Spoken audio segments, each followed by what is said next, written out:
اعوذ باللہ من الشیطان الرجیم بسم اللہ الرحمن الرحیم۔ رائل کریشنز کے معزز دوستو السلام علیکم۔ دوستو، ایک شخص ہر روز رات کی تنہائی میں اللہ تعالیٰ کا ذکر کیا کرتا تھا۔ اس کام میں اس نے کبھی ناغہ نہ کیا تھا۔ ایک دن شیطان نے اس کے دل میں وسوسہ ڈالا کہ اے شخص، تو ہر روز رات کو اللہ اللہ کرتا ہے، اور ایک مدت گزر گئی اس کام کو کرتے ہوئے، لیکن کبھی ایک بار بھی اللہ تعالیٰ کی بارگاہ سے جواب میں لبیک ہوئی ہے؟ تو کس عاجزی اور انکساری سے اللہ کا ذکر کرتا ہے، لیکن بارگاہ خداوندی سے تجھے ایک جواب تک نہیں آتا۔ اس شخص کے دل میں اس خیال کا آنا تھا کہ وہ پریشان ہو گیا اور پریشان ہو کر لیٹ گیا۔ خواب میں اسے حضرت خضر علیہ السلام کی زیارت ہوئی۔ آپ نے اس سے پوچھا، اے اللہ کے بندے، تو اللہ کے ذکر سے روک گیا ہے، کیا وجہ ہے؟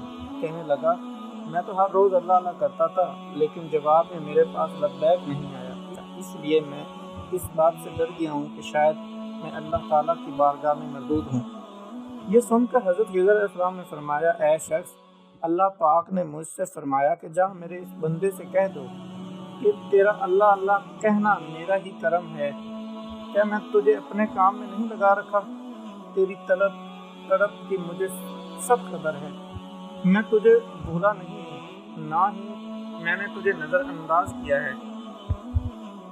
تیری ہر پکار اور ہر بار اللہ کہنے پہ میں تجھے 1000 بار لبیک لبیک کہتا ہوں۔